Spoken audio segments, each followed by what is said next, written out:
والسلام على أشرف الأنبياء وسيد المرسلين سيدنا محمد وعلى آله وأصحابه أجمعين. اللهم صل على سيدنا محمد وعلى آل سيدنا محمد كما صليت على إبراهيم وعلى آل إبراهيم في العالمين إنك حميد مجيد. أعوذ بالله من الشيطان الرجيم. بسم الله الرحمن الرحيم.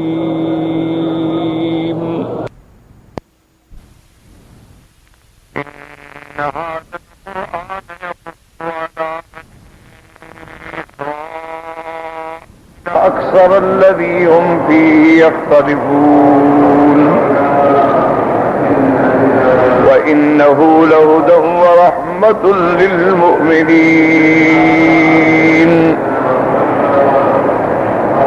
إن ربك يقضي بينهم بحكمه وهو العزيز العليم.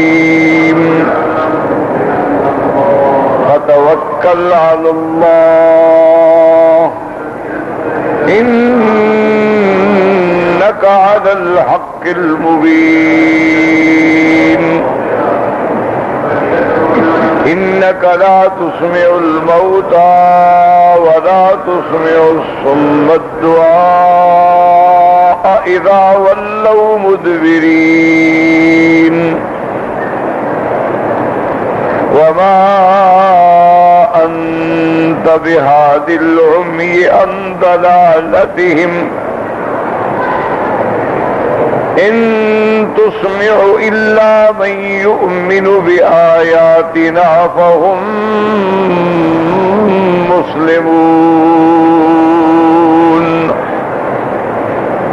الحمدللہ سورۃ النمل کی سابقہ آیات مبارکہ میں اللہ تبارک و تعالی نے بڑی تفصیل سے مسئلہ توحید الوہیت کا بیان فرمایا اور دلائل کے ساتھ، آیات کے ساتھ، بینات کے ساتھ فرمایا من خلق السماوات والارض، یعنی وہ کون ہے جو آسمانوں اور زمینوں کے پیدا کرنے والا.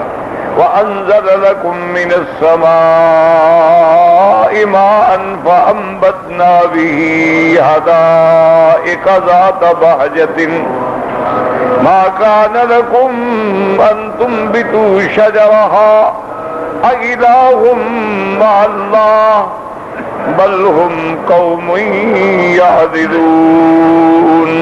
وہ کون ذات ہے جس نے آسمانوں سے اتارا تمہارے لیے پانی اور پھر اس سے اگائے تمہارے لیے باغیچے بڑے رونق والے؟ کون ہے اس کے سوا جو ان درختوں کو زمین سے اگاتا؟ تو یہ ہمیں عقیدہ توحید پر غور کریں کہ آسمانوں اور زمینوں کو پیدا کرنے والا کون ہے، آسمان سے پانی برسانے والا کون ہے، پھر زمین سے درخت اور باغات اگانے والا کون ہے؟ صاف جواب ہے کہ اللہ. لیکن اس کے باوجود بھی قوم خدا کے شریک بناتی ہے. امن جعل الارض قرارا، وہ کون ہے جس نے زمین کو ثابت بنایا کہ حرکت نہ کرے. وجعل خلالها انہارا، اور اس کے درمیان میں نہریں چلائی. وجعل بین البحرین حاجزا، اور جس نے دو دریاؤں کے درمیان میں آڑ رکھ دی کہ یہ میٹھا دریا ہے یہ کڑوا ہے، اس سے نہیں ملتا ہے. اللہ کے سوا کون کر سکتا ہے؟ اِلَٰهٌ مَّعَ اللَّهِ، کیا ان کاموں میں اللہ کے سوا کوئی اور بھی ہے؟ بالکل نہیں. بَلْ أَكْثَرُهُمْ لَا يَعْلَمُونَ، بلکہ اکثر وہ ہیں جو خدا کی ان قدرتوں کو نہیں جانتے، نہیں پہچانتے، اللہ کے ساتھ اور بھی آلہہ بناتے ہیں. اور میں أَمَّن يُجِيبُ الْمُضْطَرَّ إِذَا دَعَاهُ وَيَكْشِفُ السُّوءَ، کون ہے جو پریشان حالوں کی پریشانیوں میں دعاؤں کو سنتا ہے؟ کون ہے جو ہماری پریشانیوں کو دور کرتا ہے؟ وَيَجْعَلُكُمْ خُلَفَاءَ الْأَرْضِ، اور پھر اللہ نے تم کو زمین میں خلیفہ بنایا. ایک نسل جاتی ہے دوسری اس کے بعد پیدا ہوتی. اِلَٰهٌ مَّعَ اللَّهِ، کیا اللہ کے ساتھ کوئی اور بھی یہ کام کر سکتا ہے؟ قَلِيلًا مَّا تَذَكَّرُونَ، لیکن بہت قلیل ہیں وہ لوگ جن کو راستہ ہدایت کا نصیب ہوتا ہے۔ اور میں اَمَّن يَهْدِيكُمْ فِي ظُلُمَاتِ الْبَرِّ وَالْبَحْرِ، کون ہے جو تمہیں خشکی اور دریاؤں کے اندھیرے میں راستہ دکھلاتا ہے؟ وَمَن يُرْسِلُ الرِّيَاحَ بُشْرًا بَيْنَ يَدَيْ رَحْمَتِهِ، اور کون ہے جو ہوائیں چلاتا ہے خوشخبری دینے والی؟ اَإِلَٰهٌ مَّعَ اللَّهِ، کیا اللہ کے ساتھ کوئی اور ہے؟ ہرگز نہیں۔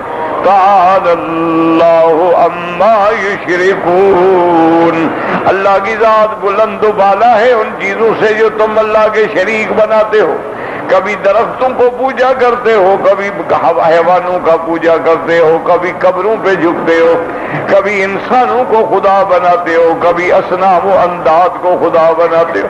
امن یبدأ الخلق ثم یعیدہ، کون ہے جس نے ابتدا میں اس مخلوق کو پیدا کیا پھر دوبارہ اٹھائیں گے؟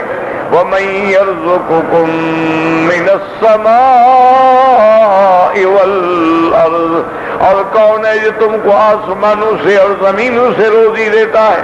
آسمانوں سے بارشیں برساتا ہے، زمین سے تمہارے لیے کھیتیاں اگاتا ہے۔ اور اس کے بعد فرماتی ہیں قُلْ أَإِلَٰهٌ مَّعَ اللَّهِ، کیا اللہ کے ساتھ کوئی اور ہے؟ بالکل نہیں۔ قُلْ هَاتُوا بُرْهَانَكُمْ ان کنتم صادقین، اللہ نے فرمایا میرے محبوب آپ ان مشرکین کو چیلنج کریں اور ان کو کہیں کہ تمہارے پاس یہ جو تم نے جھوٹے خدا بنا رکھے ہیں، یہ جو حاجت روا بنا رکھے ہیں، کوئی دلیل ہے تو لے آؤ۔ کیا انہوں نے کوئی آسمان بنایا، زمین بنائی، مخلوق بنائی، درخت اگائے؟ کیا کیا انہوں نے؟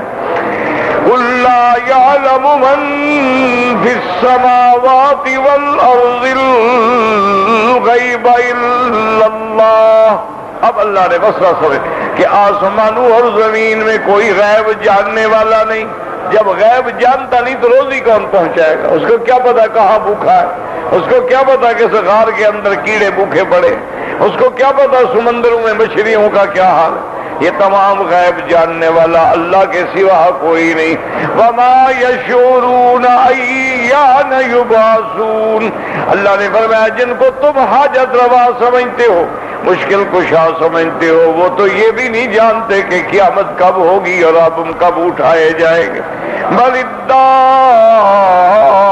عِلْمُهُمْ فِي الْآخِرَةِ بَلْ هُمْ فِي شَكٍّ مِّنْهَا بل ہم منہا امون، کیا مانا ان کے علم کی انتہا ہو گئی، عاجز ہو گئے، وہ تو کچھ بھی نہیں جانتے، بلکہ شک میں ہیں کہ ہاں پتہ نہیں قیامت ہوگی ہے، یا اندھیرے میں پڑے ہوئے ہیں، حق کا راستہ نہیں پہچانتے۔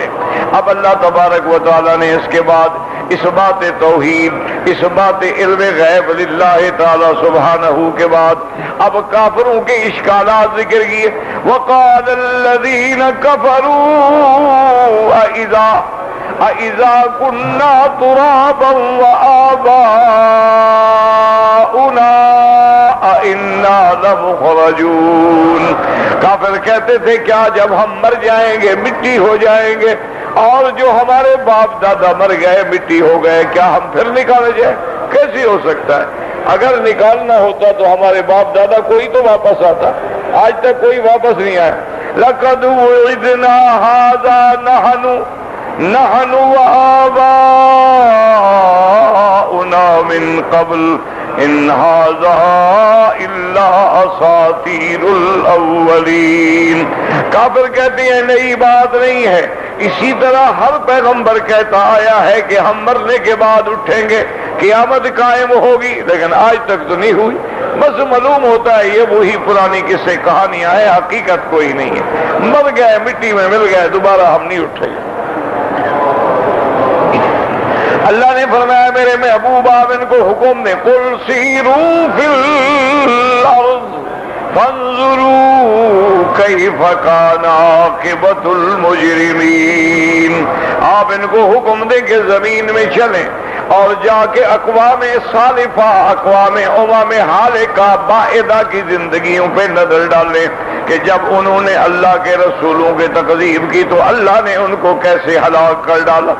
اور اس کے بعد تسلی ہے حضور کے لیے کہ میرے محبوب آپ غم نہ کریں، کوئی مسلمان ہوتا ہے الحمدللہ، نہیں ہوتا ہے آپ نے دین پہنچا دیا ہے۔ وَلَا تَحْزَنْ عَلَيْهِمْ وَلَا تَكُنْ فِي ضَيْقٍ مِّمَّا يَمْكُرُونَ، میرا محبوب آپ ان پہ غم نہ کریں اور آپ تنگی میں نہ رہیں۔ یہ جو ہیلے کرتے ہیں، تدبیریں کرتے ہیں، آپ کوئی غم نہ کریں۔ ان علیک الا البلاغ، آپ کے ذمے قرآن پہنچانا ہے، آپ کے ذمے توحید سنانا ہے، مانتے ہیں مانے نہ مانے نہ مانے، آپ کیوں غم کرتے؟ آپ نے اپنا حق ادا کر دیا۔ اس لیے میرے محبوب نے رحمت دو عالم صلی اللہ علیہ وسلم نے عرفات کے میدان میں جب سارے اپنے صحابہ سے تائید لے لی اور اس کے بعد فرمایا کہ کیا تم گواہی دیتے ہو کہ میں نے اللہ کا دین پورا پورا پہنچا دیا ہے؟ صحابہ نے کہا کہ ہاں یا رسول اللہ، آپ نے اللہ کا دین پہنچا دیا۔ اس کے بعد حضور نے کہا اللہم لا حل بلغت اللہم فشہد، میرا اللہ آپ بھی گواہ ہو جائے، آپ نے جو مجھ پہ قرآن اتارا میں نے سارا دین پہنچا دیا ہے۔ تو انبیاء کے ذمہ دین پہنچانا ہے، علماء کے ذمہ حق سنانا ہے، باقی ماننا نہ ماننا یہ ان کا کام ہے۔ اللہ چاہے تو ہدایت دے دے، اللہ چاہے تو نہ دے۔ وَيَقُولُونَ مَتَى هَذَا الْوَعْدُ إِن كُنتُمْ صَادِقِينَ، اب کافر کہتے ہیں اچھا بتاؤ کب قیامت ہوگی، اگر قیامت نہیں تو کب قیامت آئے گی آپ بتائیں سے۔ وَإِن قُلْ عَسَىٰ أَن يَكُونَ رَدِفَ لَكُمْ بَعْضُ الَّذِي تَسْتَعْجِلُونَ، اللہ نے فرمایا میرا محبوب آپ ان کو کہہ دیں کہ ہو سکتا ہے تمہارے پیچھے ہو، قریب ہو، کیوں جلدی کر رہے ہو؟ وَإِنَّ رَبَّكَ لَذُو فَضْلٍ عَلَى النَّاسِ وَلَٰكِنَّ أَكْثَرَهُمْ لَا يَشْكُرُونَ، یہ تو تیرے رب کا فضل ہے کہ اس نے مہلت دی ہوئی ہے، ورنہ اللہ چاہے تو آج ہی سب کو ہلاک کر دیں۔ وَإِنَّ رَبَّكَ لَيَعْلَمُ مَا تُكِنُّ صُدُورُهُمْ وَمَا يُعْلِنُونَ، اور تیرا رب جانتا ہے جو کچھ ان کے دلوں میں ہے یا جو ظاہر کرتے ہیں۔ وَمَا مِنْ غَائِبَةٍ فِي السَّمَاءِ وَالْأَرْضِ إِلَّا فِي كِتَابٍ مُبِينٍ، کوئی چیز نہیں آسمانوں اور زمینوں میں چھپی ہوئی، اللہ کے علم میں ہے اور اللہ نے اس کو لوح محفوظ میں لکھ کے رکھ دیا ہے۔ ہر چیز اللہ کے علم میں ہے، آپ ان کی باتوں سے غم نہ کریں، ہر چیز کا وقت ہے، اللہ نے مہلت دی ہے تو یہ اللہ کا کرم ہے، اللہ چاہے تو آج ہی سارے کافروں کو ہلاک کر دے۔ اب آج کے سبق میں فرماتے ہیں ان ھذا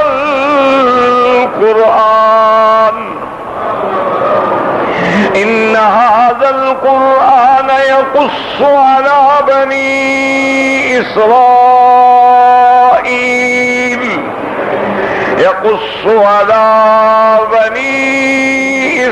إسرائيل أكثر الذي هم فيه يختلفون، اللہ نے فرمایا میرا محبوب یہ دلیل مانگتے ہیں، سب سے بڑی دلیل اللہ کا قرآن ہے کہ اللہ کا قرآن ایک اللہ کا وحی ہے، سچی کتاب، اور اللہ کے قرآن نے بنی اسرائیل جن چیزوں میں جھگڑتے ہیں اللہ نے وہ بھی کھول کے بیان کر دی۔ تو قرآن سے بڑی دلیل کیا ہو سکتی ہے؟ اگر قرآن اللہ کا کتاب نہیں ہے تو مقابلے پہ لے آؤ کتاب، اور جب ثابت ہو گیا کہ اللہ کی کتاب ہے تو جب اللہ کے قرآن میں ہے کہ قیامت ہوگی تو پھر انکار کا کیا مطلب؟ اس لیے فرمایا ان ھذا القرآن، اور میرے محبوب جب موسیٰ علیہ السلام کا زمانہ تھا تو پیدا بھی نہیں ہوئے، عیسیٰ علیہ السلام کے زمانے میں پیدا بھی نہیں ہوئے، لیکن اللہ کے نبی تمہارے اختلافات، تمہارے جھگڑے، ساری چیزوں کی جو خبر دے رہے ہیں تو کس نے خبر دی؟ یہ اللہ کے وحی نے خبر دی۔ جب وہ سچا ہے تو قیامت بھی سچی ہے۔ وَإِنَّ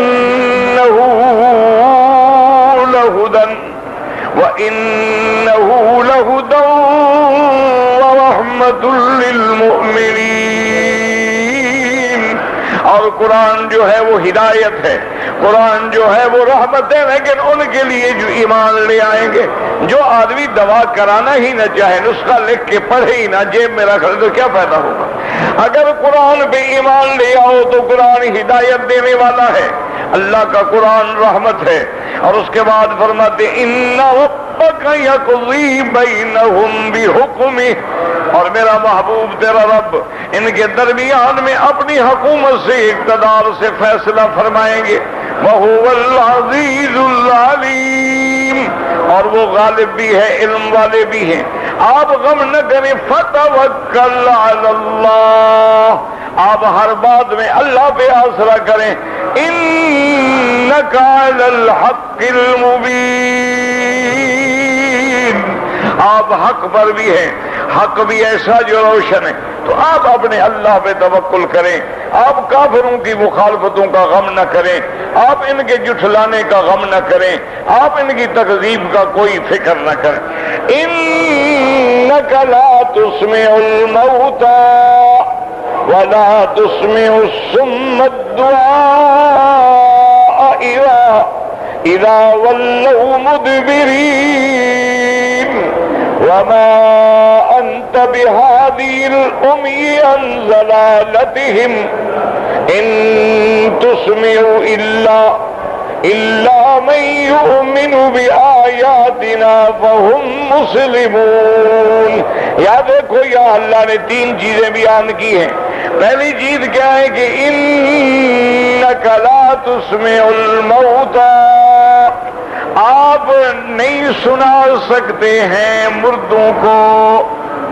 دوسری بات وَلَا تُسْمِعُ الصُّمَّ الدُّعَاءَ إِذَا وَلَّوْا مُدْبِرِينَ.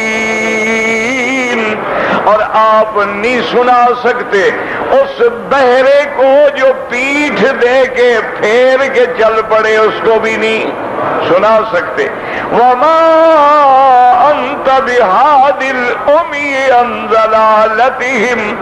اور جو اپنے اندھے پن سے گمراہی میں پڑے ہیں ان کو بھی ہدایت نہیں دے سکتے. إِن تُسْمِعُ إِلَّا مَن يُؤْمِنُ بِآيَاتِنَا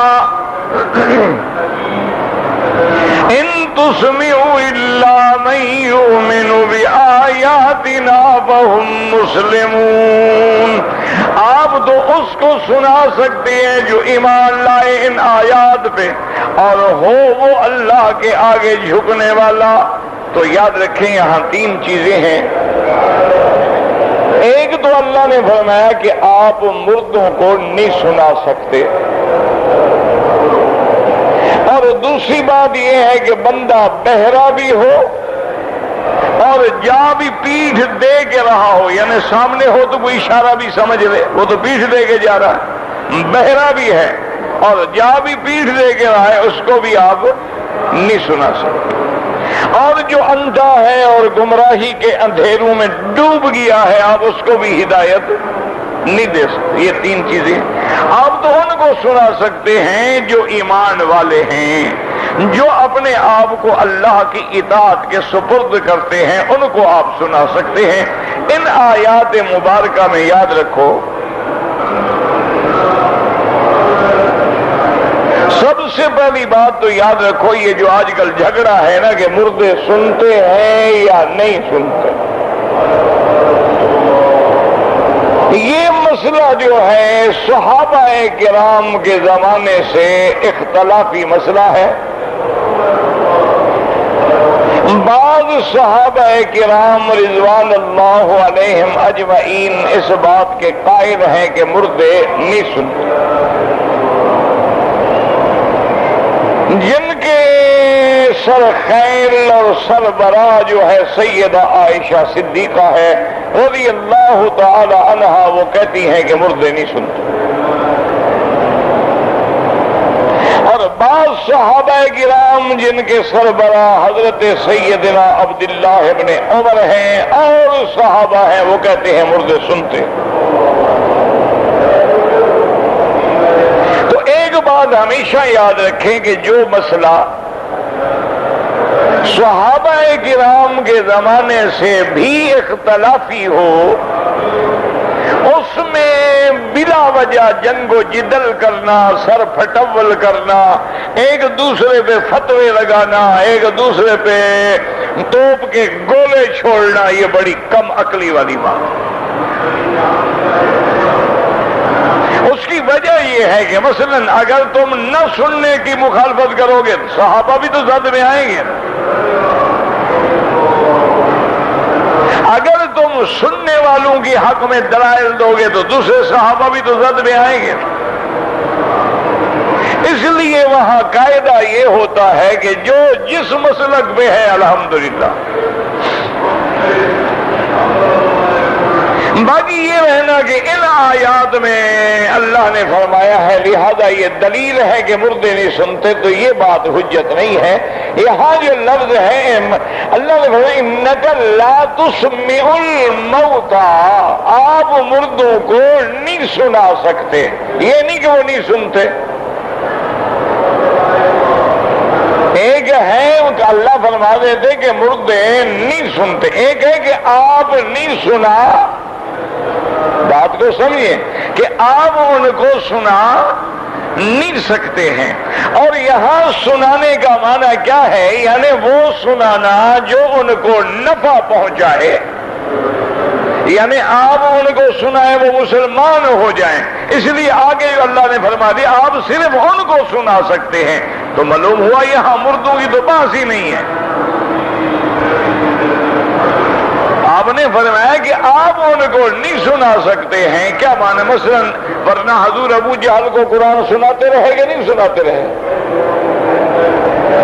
لیکن نہ سنانے کا کیا معنی ہے کہ وہ سن کے قبول کر کے نفع حاصل کرے، یہ آپ کے ہاتھ میں نہیں ہے۔ آپ تو اپنے چاچا ابی طالب کو بھی سناتے رہے اور رات دن محنت کرتے رہے، لیکن وہ ایمان نہ لے آئے۔ ایک ہے سننا، ایک ہے سن کے مان کے عمل کرنا۔ یہاں وہ مراد ہے کہ جیسے اب مثلا ایک آدمی مر جائے،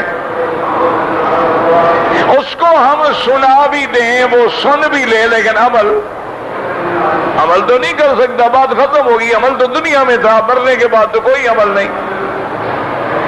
لہذا اس کا گویا کہ نہ سننا ہوا نا، کہ اس سننے سے وہ فائدہ نہیں اٹھا۔ ورنہ آپ دیکھیں نا کہ قیامت والے دن جب کافر جہنم میں ڈالے جائیں گے سب مان لیں گے، کہیں گے اللہ ہم سے غلطی ہو گئی، ہم نے بالکل کفر کیا، ہم نے شرک کیا، ہم اپنے گناہوں کا اقرار کرتے ہیں، ہمیں ایک دفعہ تو دنیا میں بھیجو، موقع تو دو، ہم دیکھو کیسے ایمان لاتے ہیں۔ لیکن ان کو اس وقت ماننا فائدہ دے گا؟ نہیں فائدہ دے گا، کیونکہ دنیا دار العمل ہے اور آخرت دار الجزا ہے۔ تو اس لیے ہمیشہ یاد رکھیں کہ جہاں یہ آیات، ان آیات کا تو مردوں سے تعلق ہی نہیں، یہ تو اسماع ہے، یعنی وہ سننا جو نفع پہنچانے والا ہو۔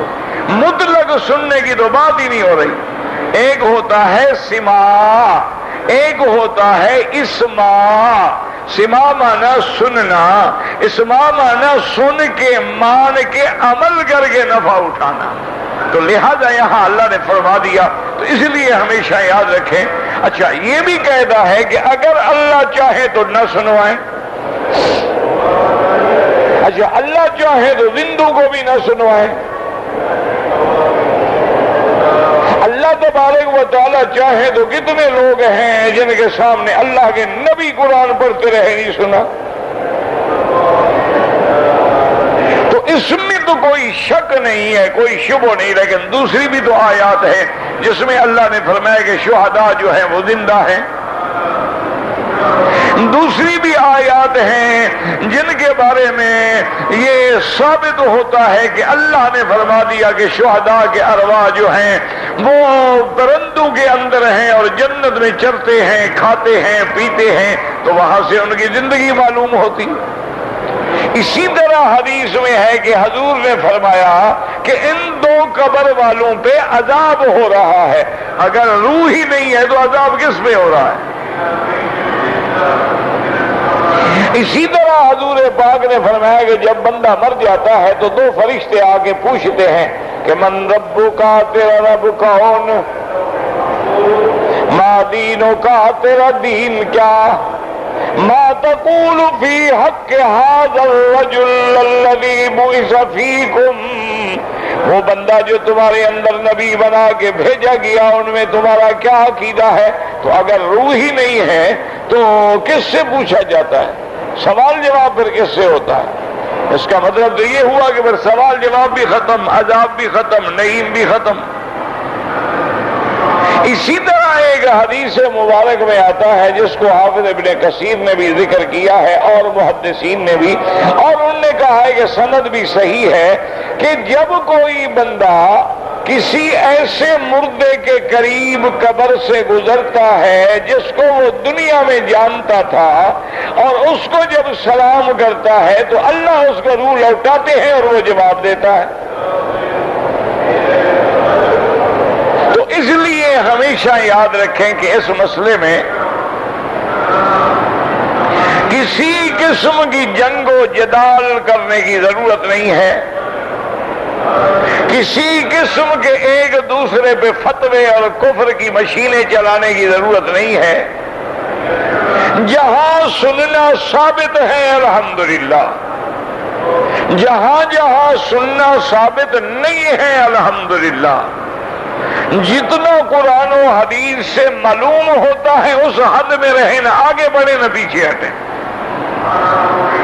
جتنے کے بارے میں ذکر آیا ہے وہ اسی بات پہ رہیں۔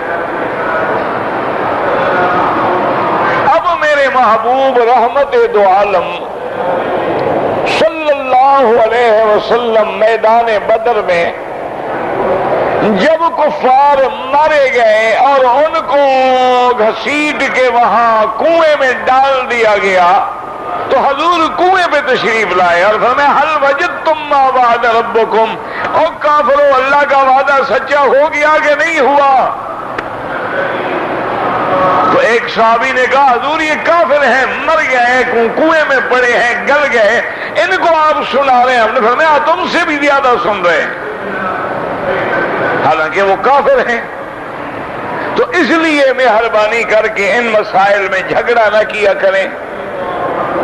سرکار دو عالم کی امت کو اس وقت اتحاد و اتفاق کی ضرورت ہے۔ دشمن اتنا قوی ہو گیا ہے کہ اپنے ایک بندے کا یہودیوں نے بدلہ لینے کے لیے فلسطین کے اندر 1.5 لاکھ سے زیادہ مسلمانوں کو گرفتار کر لیا ہے، پانی کاٹ دیے، بجلی کاٹ دی، 1.5 لاکھ آدمی بچوں کے ساتھ تڑپ رہا ہے۔ اور ہم اگر اختلافی مسائل میں الجھے رہ گئے، ہم اگر ایک دوسرے کو فروعی مسائل میں کافر بناتے رہے اور کفر کی مشینیں چلاتے رہے تو انجام کیا نکلے گا؟ آج ہمیں اس بات کی ضرورت ہے کہ کوئی بندہ بھی اللہ کے گھر میں نماز پڑھ رہا ہے خدا کا شکر کرو، کوئی بندہ بھی عمرے پہ آ رہا ہے اللہ کا شکر کرو، کوئی بندہ بھی مکے مدینے کی طرف رجوع ہو رہا ہے خدا کا شکر کرو کہ اللہ نے سیدھے رستے کی طرف موڑ تو دیا ہے نا۔ اب آہستہ آہستہ اللہ اس کو ہدایت بھی دے دیں گے۔ اسی لیے تمام اختلافات کو چھوڑ کے امت محمد مصطفیٰ کو ایک ہو جانا چاہیے اور ان مسائل میں اسی حد میں رہیں جتنی حد اللہ نے قرآن میں بیان کی۔ اللہ فرماتا ہے شہید زندہ ہیں، آمنا باللہ۔ میرے آقا فرماتے ہیں کہ میں نے حضرت موسیٰ علیہ السلام کو دیکھا ہے جب اللہ نے میرے نبی کو اسراء و معراج کرایا تو فرمایا میں نے موسیٰ علیہ السلام کو دیکھا ہے قبر میں کھڑے ہیں نماز پڑھ رہے ہیں۔ اسی طرح ایک حدیث میں آتا ہے کہ حضور نے فرمایا کہ میں نے اپنے بھائی موسیٰ علیہ السلام کو دیکھا ہے اونٹنی پہ سوار ہیں اور لبیک اللہم لبیک پڑھ کے حج پہ جا رہے ہیں۔ تو جتنی چیزیں حدیث میں ثابت ہیں، جتنی چیزیں قرآن میں ثابت ہیں، اس پہ ہمارا ایمان ہے، نہ اس سے آگے بڑھیں نہ اس سے پیچھے ہٹیں۔ اللہ کے نبی نے فرمایا قبرستان پہ گزرو تو کہو السلام علیکم یا دار قوم مؤمنین انا انشاءاللہ بکم لاحقون. آخر اللہ کے نبی نے حکم دیا ان پہ سلام کہو. کبھی یہ حکم تو نہیں دیا نا کہ پہاڑوں پہ گزرو تو سلام کہو. کبھی یہ حکم تو نہیں دیا کہ باغ میں جاؤ تو درختوں کو سلام کہو. کبھی یہ حکم تو نہیں دیا ہے کہ مسجد کے ستونوں کو سلام کہو. ورنہ زندگی یا نوع من الحیات تو ہر چیز میں ہے. لیکن وہاں حکم دیا گیا ہے تو جتنا حکم موجود ہے اور جتنا قرآن و حدیث دلالت کرتے ہیں اس پہ ہمارا ایمان ہے. اور یہاں جو آیات ہیں یہ تو ہیں ہی کافروں کے بارے میں. اللہ فرماتے ہیں مومن زندہ ہوتا ہے.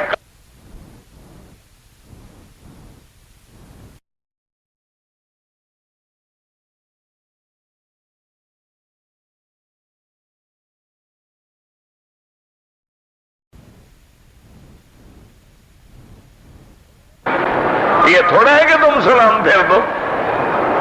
امام کی اتباع کرنا تو ہر حال میں لازم ہے نا. جب امام مقیم ہے تو ہم نے جب اس کے پیچھے نماز شروع کر دی تو اب ہم اس کے تابع ہو گئے. لہذا ہم نماز پوری کریں گے. آپ نے غلطی کی ہے آپ نماز دوبارہ دہرائیں اور نماز پڑھیں.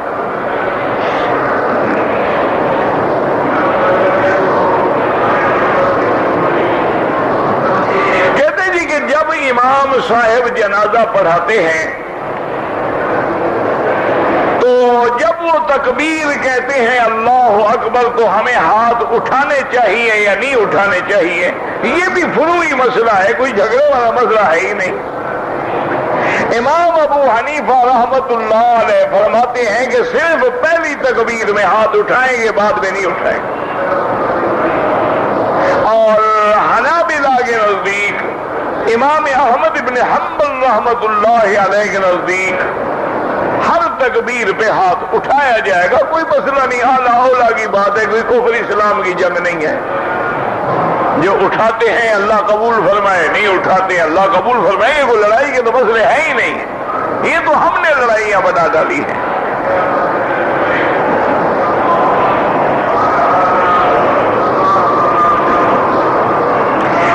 بھائی بیمار ہے, اللہ پاک ہر بیمار پہ رحم فرما دے. اللہ سب کے بیماروں کو شفا عطا فرما دے. یا اللہ ظاہری باطنی روحانی جسمانی نفسانی سب بیماریاں اپنی رحمت سے دور فرما. میرا بھائی سوال مختصر لکھا کرو نا, اب اتنا لمبا کیا کر سکتا ہے عظیم اللہ.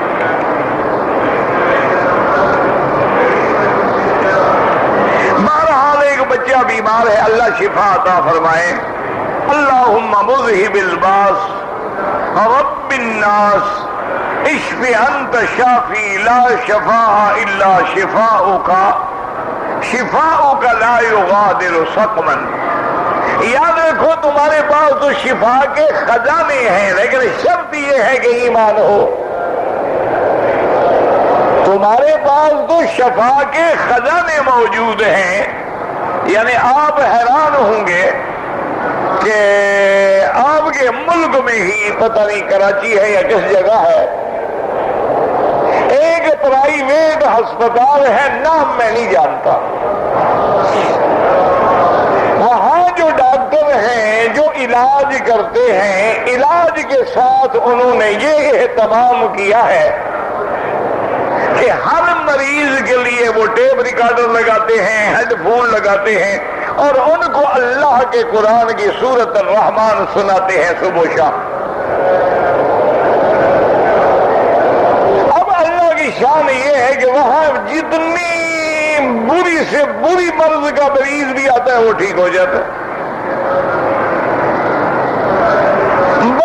ڈاکٹر حیران ہو گئے, پریشان ہو گئے, یہ بات کیا؟ انہوں نے کہا جی آگے دیکھ لو, وہ نسخت وہی ہے جو تم دیتے ہو وہی ہم دیتے,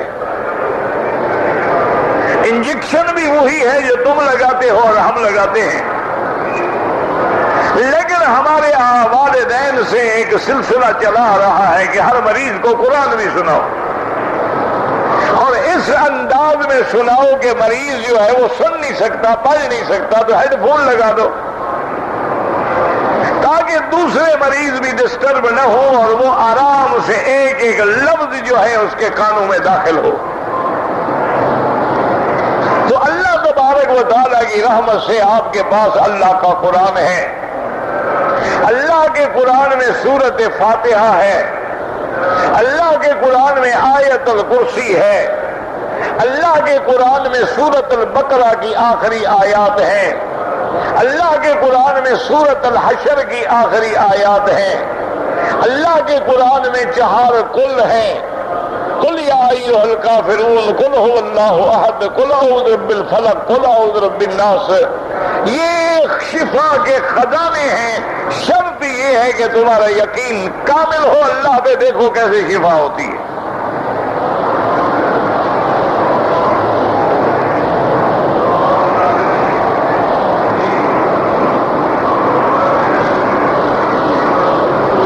کہتے جی کہ میرا دکان ہے اور میں زکوٰۃ دینا چاہتا ہوں۔ میرا بھائی، دکان کی قیمت کی زکوٰۃ نہیں ہوتی۔ دکان میں جو مال ہے آتا ہے جاتا ہے بکتا ہے پڑا ہے، جب سال گزر جائے تو حساب کر لو، جتنا بنے اس کی زکوٰۃ دو۔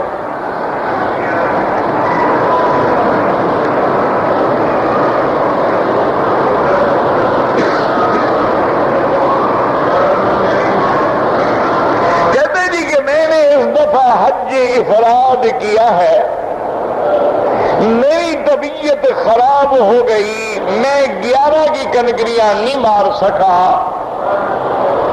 لیکن میں نے 12 کو بھی کنکریاں ماری ہیں، بلکہ پھر 13 کو بھی کنکریاں ماری ہیں۔ آپ نے بہت اچھا کیا، لیکن 11 کی کنکریاں 12 والے دن قضا کی ہے یا نہیں کی؟ اگر تم نے 12 والے دن 12 کی کنکریاں بھی مار دی اور 11 والی کنکریاں بھی مار دی، پھر تم پر کوئی جرمانہ نہیں۔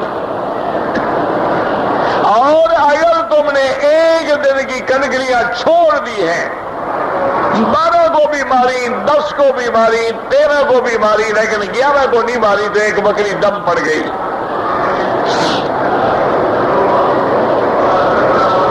میری والدہ ہسپتال میں ہے، اللہم اشفنا واشف مرضانا ومرضى من اوصانا واستوصانا ومرضى المسلمين۔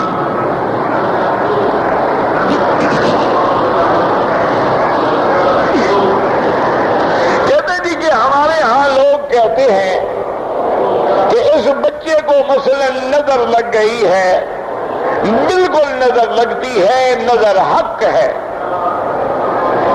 صحیح احادیث میں ثابت ہے کہ العین حق، نظر حق ہے۔ حتیٰ کہ حضور پاک بیٹھے ہوئے تھے، ایک صحابی نے غسل کیا، دوسرے صحابی کی جب نظر پڑی تو انہوں نے کہا یار بڑا خوبصورت بدن ہے، وہ بیچارہ وہیں گر گیا۔ حضور کو خبر ملی، آپ نے فرمایا کس نے کہا؟ بلاؤ اس کو جلدی۔ آپ نے فرمایا قتل تھا کہ تم نے اپنے بھائی کو مار ڈالا، کیا کیا تم نے؟ فوراً ایک پانی آپ نے فرمایا کہ اس کو کہو غسل کرے، وضو کرے، غسل کرے ایک برتن میں، اور وہ پانی اس کے غسل والا جو ہے جس کو نظر لگی ہے اس پہ ڈال دو۔ اس پہ ڈالا گیا تو وہ فوراً ٹھیک ہو گیا۔ تو لہذا نظر لگتی ہے اور اس کا علاج یہ ہے۔ اگر تمہیں پتہ نہ ہو کہ نظر کس نے ماری ہے تو اس لیے پھر احادیث میں بھی دعائیں موجود ہیں، اور آخری صورتیں جو ہیں وہ بھی پڑھ کے دم کریں۔ اور ایک آیت مبارک ہے جو سورۃ نون والقلم کی آخری آیت ہے، وَإِن يَكَادُ الَّذِينَ كَفَرُوا لَيُزْلِقُونَكَ بِأَبْصَارِهِمْ۔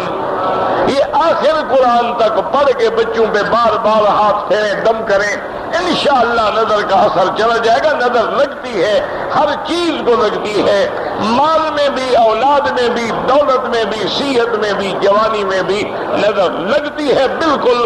اور جس بندے کی نظر لگتی ہو اس کو ہدایت کرو کہ جب اس کی کسی چیز میں نظر پڑے تو فوراً کہے ماشاء اللہ ماشاء اللہ، لا حول ولا قوت الا باللہ، انشاءاللہ پھر نظر نہیں لگے گی۔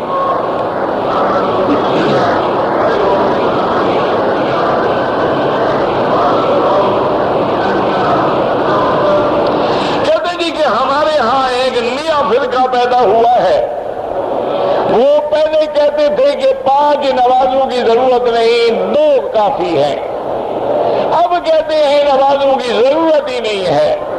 بہرحال ان کے کافر ہونے میں کوئی شک نہیں، آپ ایسے لوگوں سے دور رہیں اور ان فتنوں سے بچنے کی کوشش کریں۔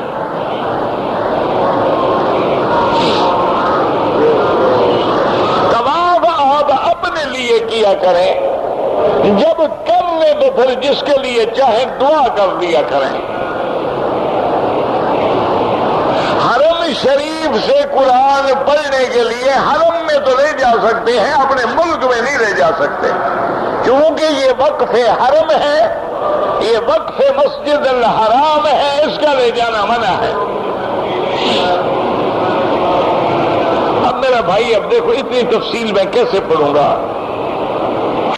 نماز کی حالت میں کسی کے آگے نہ گزرا کریں، بلکہ نماز کے بعد آرام سے بیٹھ جاؤ، تسبیحات پڑھو، سبحان اللہ، الحمدللہ، اللہ اکبر، لا الہ الا اللہ وحدہ لا شریک لہ۔ جنازہ کھڑے ہوں آرام سے جنازہ پڑھیں، اپنی اس جگہ کو چھوڑ کے کسی ستون کی اوٹ میں دور کھڑے ہو کے سنت نفل پڑھیں۔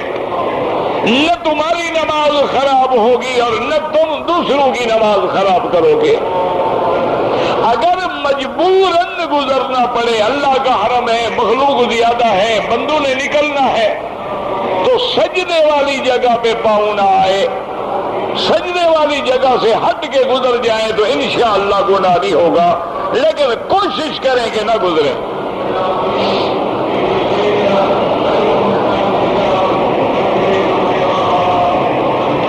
کہتے جی کہ بعض لوگ حرم میں اپنے موبائل فون کے ٹون جو ہے وہ کھلے رکھتے ہیں، یہ بہت بڑا گناہ ہے۔ یہ ایک کفار کی سازش ہے کہ اللہ کے نبی نے جس گانے بجانے کو حرام کیا تھا اس کو لے کے ہم کعبے کے اندر بھی داخل ہو گئے۔ یہ بہت بڑی لعنت ہے، اور جو آدمی کھلا رکھتا ہے اپنی نمازوں کو بھی برباد کرتا ہے، ساتھ والوں کے نمازوں کو بھی برباد کرتا ہے، اللہ کے گھر میں میوزک بجاتا ہے، یہ بہت بڑی لعنت ہے۔ ایسی نماز پڑھنے کا فائدہ ہی کوئی نہیں۔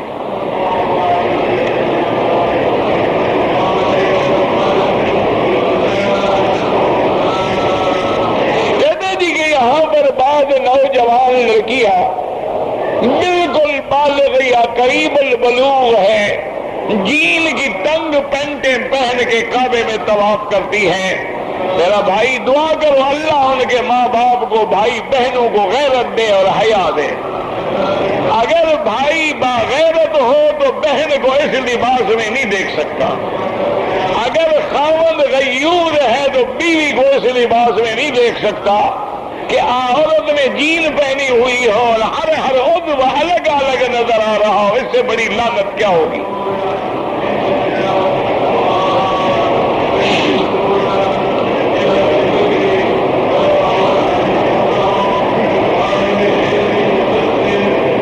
اگر ایک آدمی نے اللہ کے گھر کا طواف کیا، پھر لائن میں بوسے کے لیے کھڑا رہا، اتنے میں اذان ہو گئی، نماز کھڑی ہو گئی، نماز پڑھی، باقی طواف بعد میں پورا کیا، کوئی حرج نہیں۔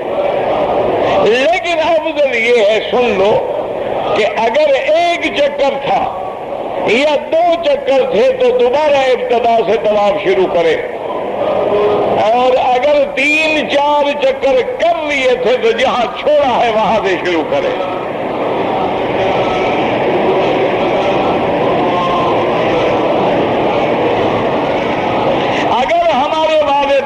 فوت ہو گئے یا اقارب و ارحام فوت ہو گئے، ان کے لیے عمرہ کریں، بالکل دعا کریں کہ اللہ اس عمرے کا ثواب فلاں کو دے، بس اللہ تو جانتے ہیں نا۔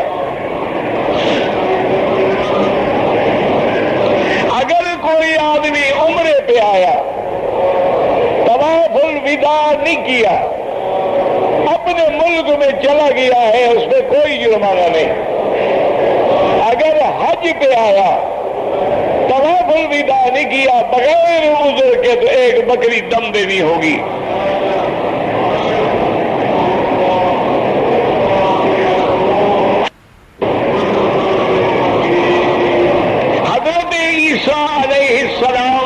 بارے میں بحث کرنا، احقاق حق کے لیے بحث کرو، حق ثابت کرنے کے لیے بحث کرو تو جائز ہے، لیکن حق کو مٹانے کے لیے بحث جو ہے وہ کفر ہے۔ عیسیٰ علیہ السلام زندہ موجود ہیں، آسمانوں میں موجود ہیں، عیسیٰ علیہ السلام کا آسمانوں سے اترنا برحق ہے، آپ کا دوبارہ آنا برحق ہے، پھر آپ کی موت برحق ہے اور حضور کے روضے میں دفن ہونا برحق ہے۔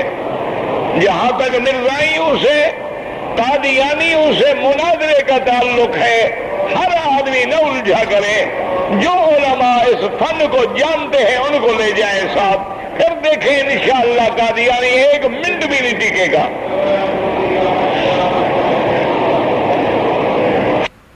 غیر مسلموں کی چیزیں جو ہیں وہ بنی ہوئی حرم میں استعمال ہوں تو میرا بھائی ہوائی جہاز بھی تو وہی بناتے ہیں، کاریں بھی تو وہی بناتے ہیں، تم تو صرف روٹی بنانا جانتے ہو، تمہیں تو حلوہ اور پلاؤ اور زردہ بنانا آتا ہے، اور تم نے کیا کوئی سوئی بنائی ہے کبھی؟ یہی تو وجہ ہے کہ آج ہم ذلیل ہو رہے ہیں۔ جب تک ہمارے علماء نے تمام مسائل پہ نظر ڈالی تھی، آج بھی دیکھ لو پوری دنیا میں میڈیکل جو ہے وہ ابن سینا کا محتاج ہے۔ اسی طرح آج بھی دیکھ لیں کہ پوری دنیا جو ہے البیرونی کی اور ابو ریحان کی محتاج ہے۔ اسی طرح دیکھ لیں ریاضیات میں، اسی طرح دیکھ لیں دنیا کے اخلاقیات میں، اسی طرح دیکھ لیں طہارت و ایمان میں، ساری دنیا آج بھی اسلام کی محتاج ہے۔ لیکن جب سے ہم نے چیزیں بنانی چھوڑ دی ہیں، جب سے ہم نے اس نئی جدید علوم پر بحث کرنا چھوڑ دیا ہے تو ہم خوار ہو گئے۔ آج میڈیا بھی ان کے ہاتھ میں ہے، آج تمام دنیا کے نشریات بھی ان کے ہاتھ میں ہیں، آج تمام دنیا کے علوم جدیدہ بھی ان کے ہاتھ میں ہیں۔ ہم علاج میں بھی ان کے محتاج ہیں، سواری میں بھی ان کے محتاج ہیں، جنگ لڑنی ہو تو گولی لینے میں بھی ان کے محتاج ہیں۔ کیا دشمن ہمیں دے گا؟ اس لیے ہمیشہ یاد رکھیں کہ استعمال کرنا جائز ہے، کافر کی بنی ہوئی ہو تو کیا ہو گیا؟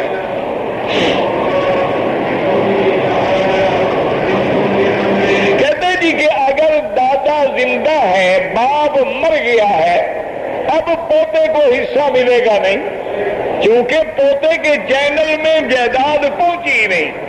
یہ پوتا اپنے باپ کا وارث ہے، دادے کا وارث تو نہیں ہے۔ دادے کا وارث اس کا باپ تھا، وہ پہلے مر گیا، جب وہ وارث ہی نہیں بنا تو پوتا کیسے وارث بنے؟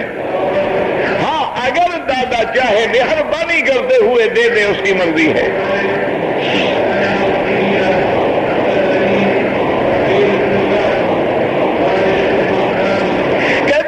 ٹیلی ویژن پر کبھی کبھی پروگرام آتے ہیں، اللہ کی توحید کا بھی بیان ہوتا ہے، لیکن پھر عورتیں بھی ہوتی ہیں، ڈھول باجے بھی ہوتے ہیں، تو آپ ڈھول باجے اور عورتیں نہ دیکھا کریں نا۔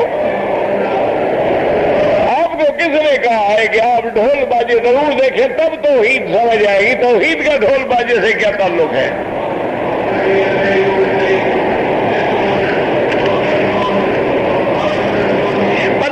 شعبان کی رات میں کسی صحیح حدیث مبارک میں جاگنے کا حکم نہیں ہے، لیکن بعض ضعیف روایات بھی ہیں اور علماء کے اقوال بھی ہیں، لیکن کوئی صحیح حدیث نہیں ملی ہے۔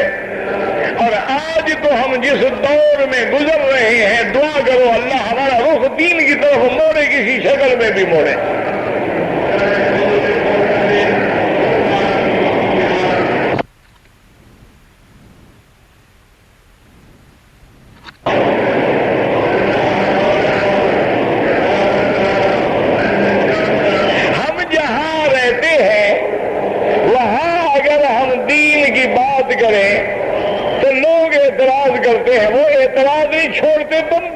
چھوڑتے ہو تم، لگے رہو اپنا کام کرتے رہو۔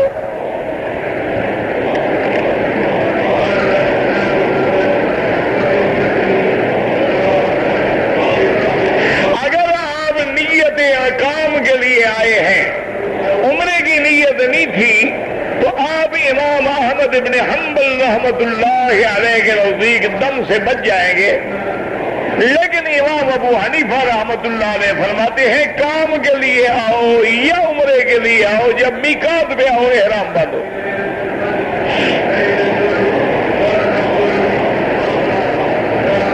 کہتے جی کہ ہمیں ان دو دریاؤں کے نام بتلائیں کہ ایک میٹھا ہے اور ایک کڑوا. یہ تو بنگلہ دیش میں بھی موجود ہے، اراکان میں بھی موجود ہے، برما میں بھی موجود ہے، کیپ ٹاؤن افریقہ میں بھی موجود ہے. اللہ کے بندے تمہیں آج تک دیکھے نہیں ہیں.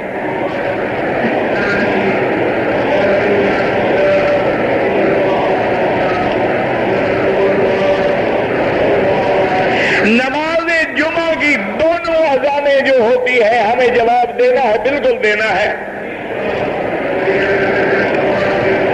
نماز کی نیت جو ہے وہ دل میں ہوتی ہے، زبان سے کوئی نیت نہیں ہوتی.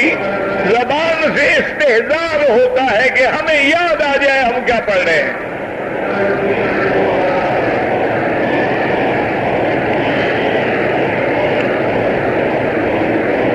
جو لوگ مکہ مکرمہ میں رہتے ہیں ان کا حج افراد ہوتا ہے اور وہ حج کوئی پڑھتے ہی نہیں ہے.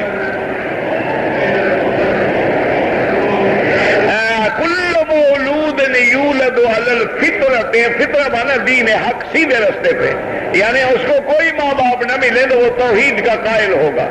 ماں باپ یہودی ہے تو یہودی بن جائے گا، نصرانی ہے تو نصرانی بن جائے. یعنی اس کی پلیٹ بالکل صاف ہوتی ہے.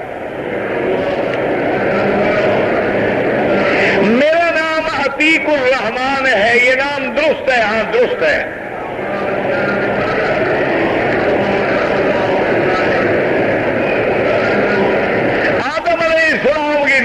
کیسے بڑی؟ آپ جو کھڑے ہیں ابھی بھی کوئی شک ہے؟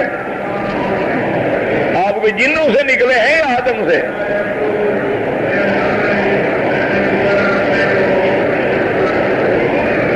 السلام علیکم کیسے ملتے ہیں پتہ نہیں، جنوں کو کیسے ملتے ہیں مجھے تو ملتے نہیں، مجھے کیا پتا ہے.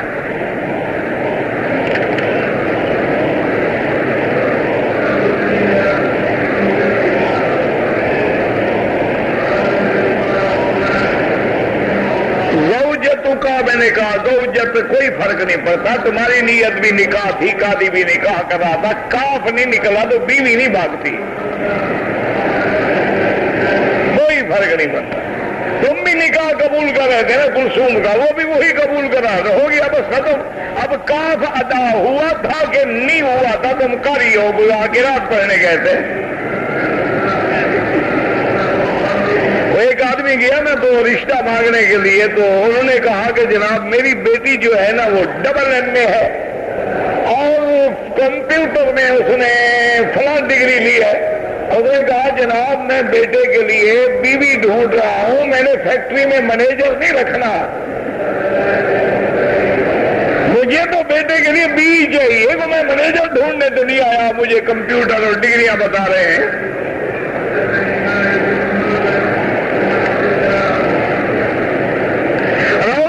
رسول اللہ پہ جب جائیں تو شفاعت کی دعا اللہ سے کریں کہ یا اللہ ہمیں حضور کی شفاعت نصیب فرما.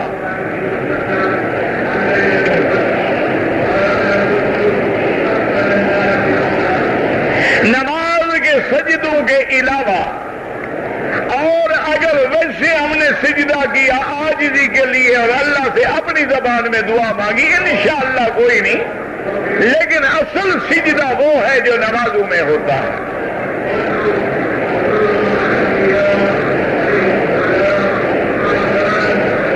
میرے بیٹے کا بٹوا حجر اسود پر بوسہ دیتے ہوئے نکال لیا ہے، انا للہ و انا الیہ راجعون. یہی دعا پڑھا کرو، انا للہ و انا الیہ راجعون. اللہم اجرنی فی مصیبتی واخلف علی کل غائبۃ لی منک بخیر. انشاءاللہ مل جائے گا. زمزم کے پانی سے وضو کر سکتے ہیں، کر سکتے ہیں.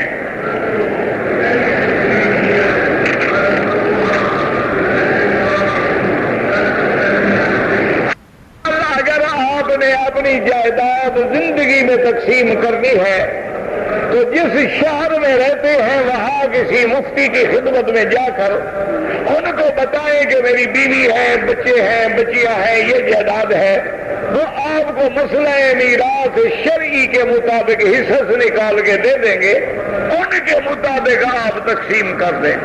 لیکن ایک بات کو یاد رکھیں کہ تقسیم کر کے وصیت نامہ لکھوا کے تصدیق کروا کے رکھ دیں، آپ کے بعد جھگڑا نہیں ہوگا۔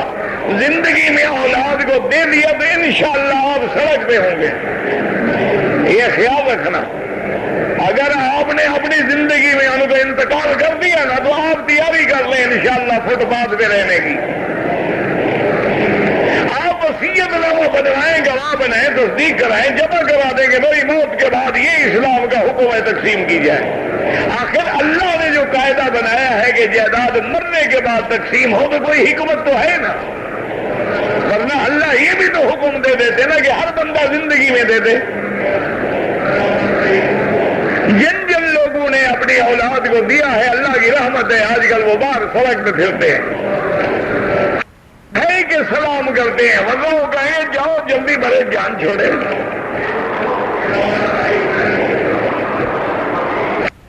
جان کے نام پہ ٹرسٹ قائم کیا اچھی بات ہے،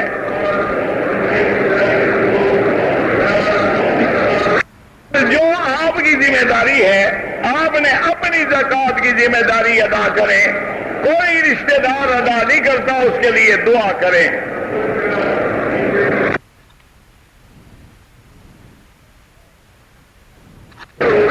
اب ٹرسٹ بنانا چاہتے ہیں تو آپ مہربانی کر کے تیسرے حصے سے زیادہ جائیداد نہیں لگا سکتے، یعنی اپنی جائیداد کا تیسرا حصہ اللہ کے راستے میں دے دیں۔ ایک صحابی نے کہا تھا کہ یا رسول اللہ میں ساری جائیداد ٹرسٹ میں لگانا چاہتا ہوں، آپ نے فرمایا کہ نہیں۔ انہوں نے کہا یا رسول اللہ آدھی دے دوں، آپ نے فرمایا کہ آدھی بھی نہیں۔ اس نے کہا یا رسول اللہ تیسرا حصہ دے دوں، فرمایا تیسرا بھی بہت ہے لیکن دے دو۔ یہ نہیں ہوتا کہ اولاد تمہاری محتاج رہے، 1/3 حصے میں زندگی میں خیرات کر سکتے ہو۔ اولاد نافرمان بھی ہو وہ بھی آپ کی حقدار ہے، اللہ نے ان کو آپ کے گھر میں پیدا کیا ہے، ان کو آپ محروم نہیں کر سکتے ہیں۔ زیور کے مطابق جو بات ہے وہ یہ ہے کہ امام ابو حنیفہ رحمت اللہ علیہ کے نزدیک جو عورت زیور پہنتی ہے اس میں بھی زکوٰۃ ہے۔ امام احمد ابن حنبل رحمت اللہ علیہ فرماتے ہیں کہ پہننے والے زیور پہ زکوٰۃ نہیں ہے، لیکن احتیاط تو اسی میں ہے نا کہ اگر آپ نے زکوٰۃ دے دی اور قیامت میں یہ طے ہو گیا کہ زکوٰۃ نہیں ہے